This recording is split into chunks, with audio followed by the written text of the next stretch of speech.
India and Pakistan have over 70 years of tension between them. The fallout left by British colonization has been nasty, and the countries have fought one another on a handful of occasions over the past 7 decades. The problem is that tensions are hotting up once more, and this time they could get nuclear. So, what if a war began? Hello and welcome back to Life's Biggest Questions, the channel that looks to answer a plethora of queries in the pursuit of better educating ourselves, or just for better entertaining ourselves. I'm your host Rebecca Felgate, and today I'm asking a very sensitive question. What if Pakistan and India went to war? Firstly, I want to say that I understand that there is a lot of history here, and this topic is very intricate. In this video, we're going to be giving an overview of the tension and offer some possible outcomes of war should it so happen. But I am by no means the definitive voice on this topic, just one of the many speculators. So I would encourage doing some research on the situation and forming your own opinion, as always.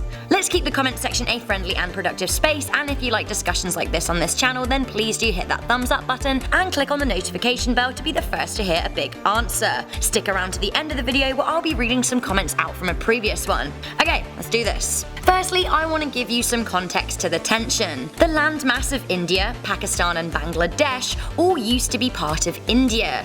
The people living in the large expanse of land, like people living anywhere in the world, hold different religious beliefs. The two majority religions here are Islam and Hinduism, but the country also contains a lot of Sikhs and Christians too. The British began colonizing India in 1612 and held official rule since 1757. Objectively, the British manipulated the religious divides of the Indian people to their gain in order to delay focus on freedom, a classic maneuver. Eventually though, the British left India, but not without dividing it up in what is known as the Partition of India. This went down in 1947. India was split into West Pakistan, East Pakistan and India, with East Pakistan later becoming Bangladesh. When the British divided India, they wanted to do so with religion in mind. By and large, India is majority Hindu and Pakistan is majority Muslim, so as you can already sense, the divide between the two countries is already fueled by a tension that runs deeper than borderlines. 7 million people moved from India to Pakistan, but then 7 million more went from Pakistan to India, and as people moved to the country that they felt best suited their allegiance, all sorts hit the fan. Unfortunately, 1 million people were killed in the crossover. Mobs on both sides lynched travellers and families were split apart. When the divide was drawn up in just 36 days, I will add, the British did not make it clear enough where the land of Kashmir belonged,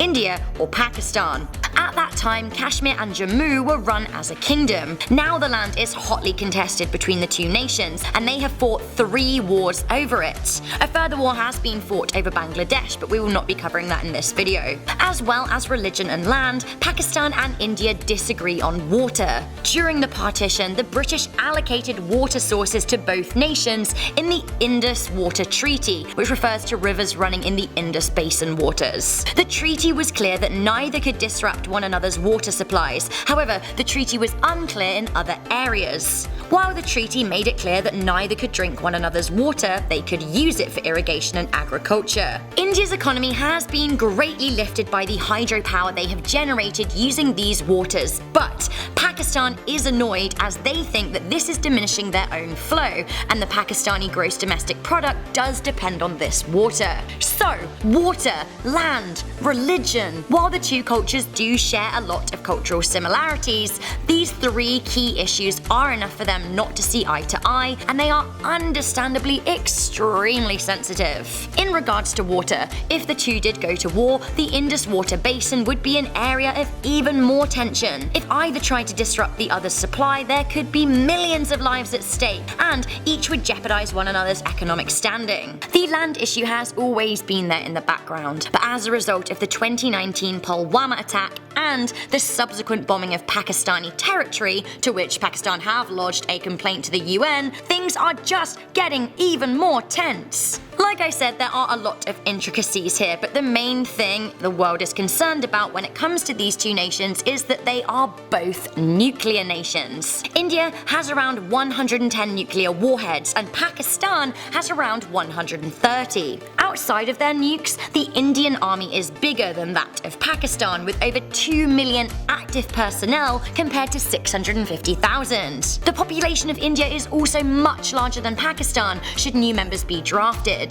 India also has more tanks, more armoured fighting vehicles, more artillery and a larger air force, although Pakistan has a marginally larger navy. Traditional warfare would leave Pakistan in a weaker position, which is why many are concerned that things could turn nuclear, as it would be a much more even fight. Now, this would be absolutely devastating for very obvious reasons. While the collective blast of over 200 nuclear weapons would not and could not destroy planet Earth like some sensationalist media outlets are claiming, they can and will directly kill millions upon millions of people, and that number could indirectly add up to over 1 billion when factors such as poisoned water sources and soil from nuclear fallout are considered, and the knock-on effect on the worldwide economy. This would be an utter disaster, after which point the albeit legitimate complaints of each side will seem totally insignificant. The fighting, of course, is never just done between two warring states either.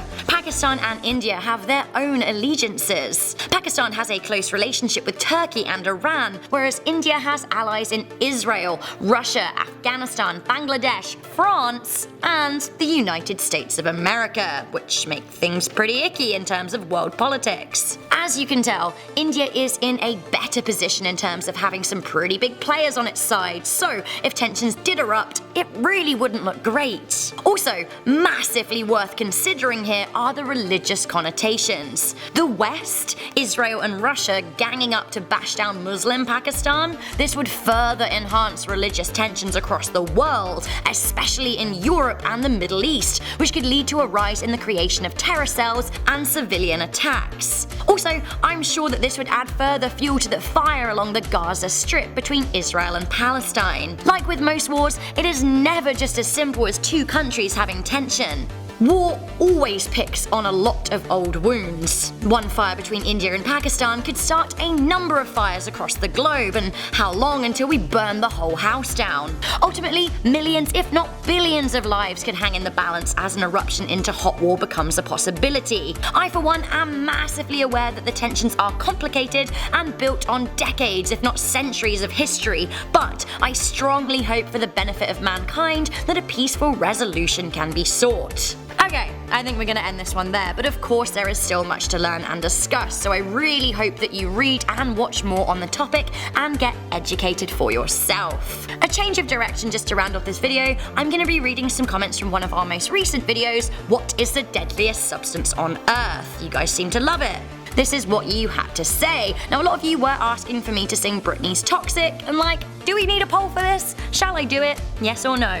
Yes or no? Catcher Gossip said, what if all of the super volcanoes erupted at the same time? Oh my goodness, I don't think I want to be around to see that. The Goddess of the Multiverse said, what is the deadliest substance on Earth? Humans. Do you know what? I think I agree with you. Ned Riley said, what if Chopin was never born? I like that. A change of direction. Chopin. Important. So thank you guys for reaching this point of the video. Do show me you liked it by leaving it a thumbs up and sharing it with a friend. Also, do click on that notification bell to be the first to hear big answers. Thank you guys for tuning in. I'm your host Rebecca Felgate. I'll catch you in the next video. But until then, stay curious, stay alert, and never ever stop questioning.